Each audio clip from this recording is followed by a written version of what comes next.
Mesdames, Messieurs, bonjour et bienvenue sur C'est Chaud. Ravi de vous retrouver sur ma chaîne YouTube et sur ma page Facebook.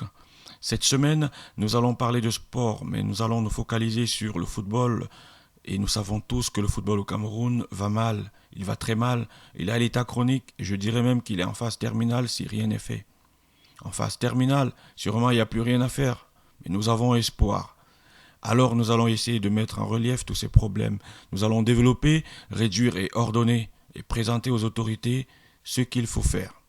Je sais que sur les forums, les Camerounais s'expliquent et s'expriment, mais personne ne les écoute. Au Cameroun, il y a des problèmes d'infrastructure, de préparation, il y a la relève qui n'est pas assurée et tant d'autres problèmes. À qui la faute? Nous allons essayer de voir des éléments qui nous poussent à comprendre le pourquoi des choses.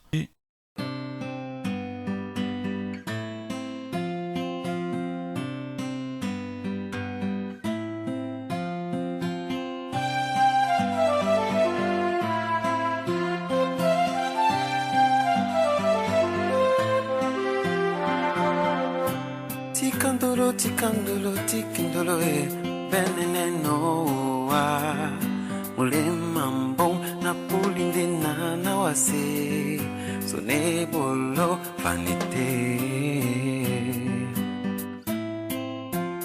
Tikandolo, tikindolo, yeah, benene noa, mulemambo na pulinde na wase, sonebolo vanité.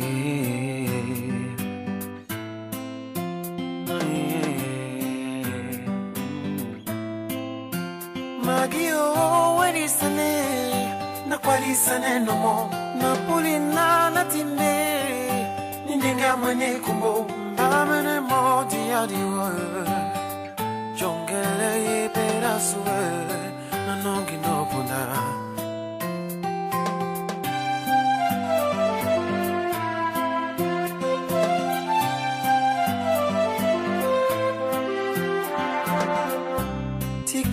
Tikindolo, abenene no magi. Mulemambo na pulinde na wase, depende marigo vanité.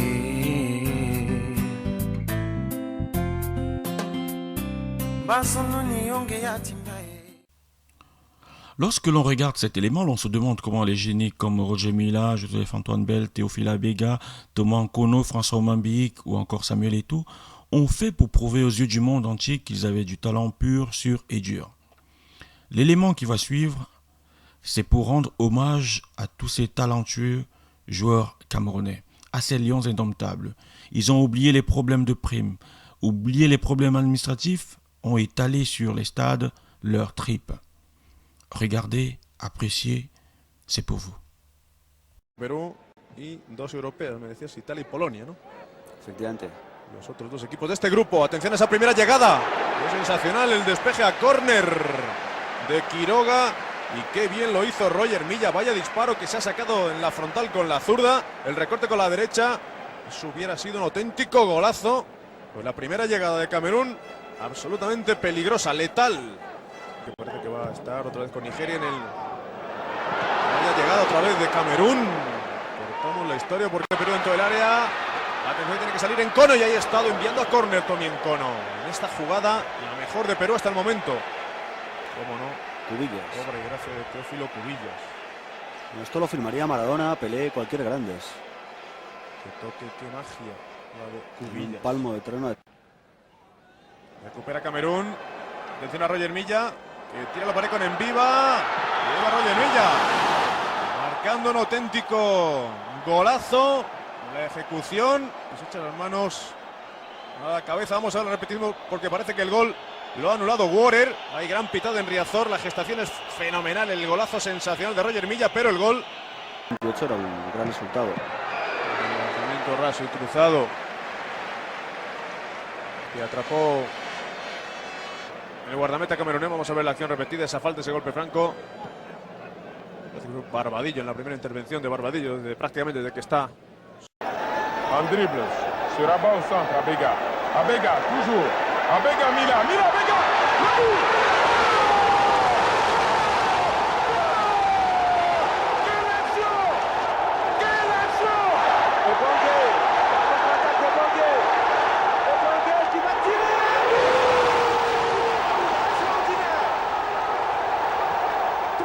que leurs adversaires en Amérique du Sud, par exemple l'Uruguay, l'a déjà remporté. Et les Brésiliens qui vont céder dès la 17e minute sur un coup franc magistral de Patrick Boma, le joueur de Parme en Italie, qui inscrit son 3e but de la compétition après ce inscrit face au Koweït et face aux Américains lors des matchs de poule. Lance de Kameni. Ils dominent ces Brésiliens, mais ils ne parviennent pas à trouver l'ouverture. Ils perdent le ballon au milieu de terrain. C'est un contre des Camerounais. Et comme en 1996, le Brésil va se faire éliminer par une équipe africaine au but en or. C'est la 3e défaite consécutive des Brésiliens face à l'Afrique. Le Cameroun, grâce au premier but de Modeste Mbami, se qualifie donc pour les demi-finales.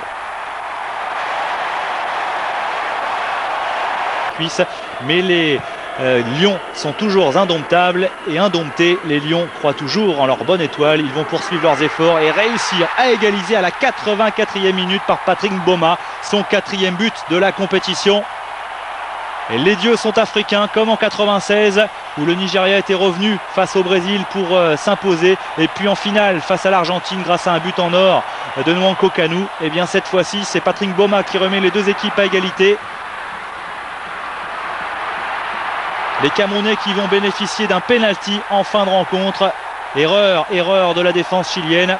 Erreur de Pablo Contreras, le défenseur monégasque, avec une faute sur Patrick Boma, avec toute son expérience, le Parmesan, qui réussit à forcer la décision. Et c'est Lorraine, le joueur d'Arsenal, qui va se charger de la sanction. Il ne tremble pas.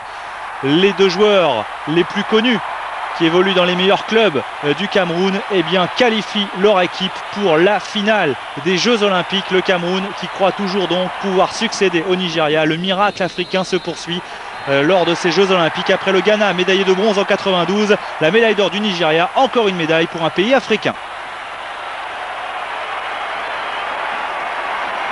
Après seulement 4 minutes de jeu, autrement dit, un début de finale catastrophique pour les champions d'Afrique.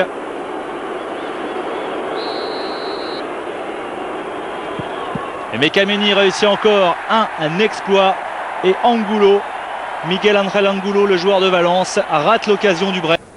Les Camerounais poussent, ne sont pas pour l'instant récompensés. Les Espagnols sont toujours dangereux bien sûr en ce qui concerne les contres. Encore une occasion avec une frappe de Mboma et le ballon détourné dans les buts par Amaya. Un but contre son camp qui relance totalement les champions d'Afrique. Aaron Zubia, qui avait été impeccable jusque-là, ne peut absolument rien faire. C'est vrai que Patrick Boma, on ne peut pas lui attribuer ce but, mais il a largement contribué au réveil de son équipe avec cette belle ouverture. Mboma en profondeur face à Amaya, le défenseur. Amaya, il voit ce ballon lui toucher le torse et tromper son propre gardien. 2-1. Il reste beaucoup de temps dans cette rencontre. Et les Camerounais qui avaient déjà réussi un exploit en résistant au Brésil en prolongation, alors qu'ils étaient à 9 contre 11, et les Camerounais vont réussir à égaliser contre toute attente à la 58e minute, soit 5 minutes après le premier but. Samuel Eto'o qui inscrit son premier but de la compétition, sans doute le plus important, but égalisateur dans cette finale, alors qu'on voyait les Camerounais vraiment mal partis. Le joueur du Real Majorque parvient à tromper Aaron. Yassine Chakawi had the first chance of the match before Alexander Song delivered a ball to the back post. Stefan Mbia ghosting in completely unmarked to bundle the ball home.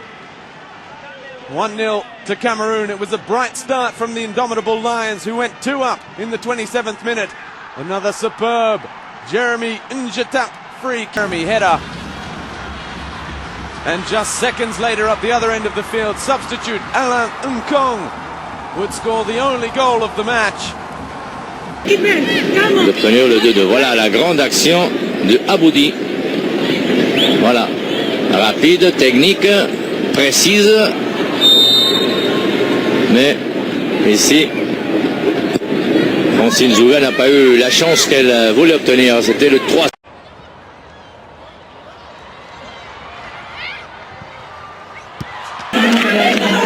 Au Commonwealth Stadium à Edmonton, voilà la danse de la victoire, la danse des Africaines, la danse des Camerounaises qui ont gagné aujourd'hui à la Suisse. Ils ont mérité, ils ont donné un spectacle. Parmi les problèmes qui minent les équipes nationales du Cameroun, nous avons ce problème où on ne sait qui est qui, on ne sait qui gère quoi, on ne sait qui n'est pas à sa place. De toutes les façons, la FECAFOOT et le ministère se renvoient la balle. Le chef de l'État tente en vain d'intervenir pour mettre de l'ordre, mais personne n'écoute. C'est la débandade totale. Les filles sont à peine rentrées du Canada qu'elles ne sont même pas prises en charge pour essayer de préparer un match crucial contre le Ghana. Elles manquent de tout, même du bus pour les ramener à l'hôtel. Vous allez comprendre dans l'élément qui va suivre la mauvaise gestion des équipes nationales du Cameroun. Des choses impardonnables. On regarde.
Là où c'est honteux et pathétique, c'est lorsque les filles rentrent du Canada après leurs belles prestations. On déroule le tapis rouge, le ministère de la Femme étale des banderoles, idem pour la normalisation, et que dire du ministère des Sports qui veut nous faire croire que tout va bien. Et que non, on est revenu à la case départ, les mêmes problèmes de tous les jours. Il faudrait que les autorités prennent leurs responsabilités et que les solutions soient trouvées aux différents problèmes qui minent le sport en général et le football en particulier. Monsieur le chef de l'État, la jeunesse vous regarde.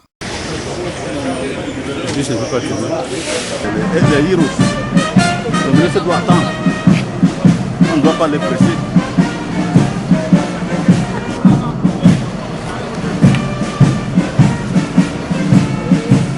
On va avancer là.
Mesdames, Mesdemoiselles et Messieurs, c'est chaud, c'est vraiment chaud.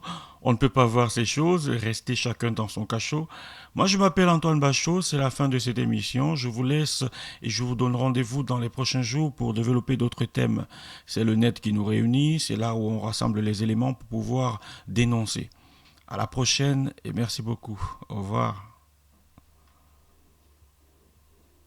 Mais je dis, tous les pays sérieux, on a vu le Ghana, on a vu la Côte d'Ivoire, tout le monde a bouclé l'affaire des primes 5-6 mois à l'avant. Le Cameroun est qualifié depuis près de 8 mois. On ne peut pas attendre la dernière minute quand on veut monter dans l'avion pour encore avoir les problèmes de primes. Je dis, il fallait le faire longtemps à l'avance, on aurait évité ce spectacle, même si je pense que les joueurs auraient été un peu plus souples. Mais chaque année, ils sont souples. Et à quoi sert donc l'argent de la Coupe du Monde? On était en 2010, il y a 4 ans, on a eu près de 5 milliards. Là, on a eu près de 6 milliards. À quoi sert cet argent finalement? C'est pour ça que les joueurs à un moment donné se disent, si vous ne pouvez pas construire des stades, si vous ne pouvez pas investir avec l'argent du football, donnez-nous une partie. Si c'est pour acheter les voitures aux copines, si c'est pour, vous avez vu en Coupe du Monde, les gens viennent avec femmes et enfants et tout ça. Ça a un coût. Et tout cet argent-là, ça pouvait servir le football. Donc je dis, si vous ne voulez pas donner l'argent, si vous ne voulez pas investir avec l'argent du football, il faut donner l'argent à ces joueurs qui travaillent cet argent. Merci à vous. L'élection du président de la Ligue régionale de football du littoral, prévue ce mercredi 12 novembre à Douala, vire à l'affrontement. Les éléments de la police, de la gendarmerie déployés sur les lieux ont eu du pain sur la planche.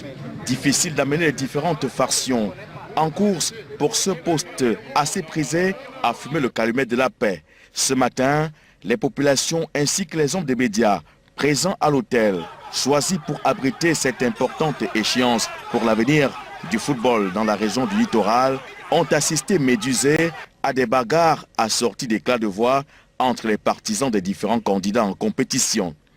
Un qui en a vraiment eu pour son compte, bien qu'étant inoffensif, n'est autre que Franck Happy, vice-président de la Ligue professionnelle de football, qui a été froissé et plusieurs fois propulsé au sol comme un vulgaire citoyen.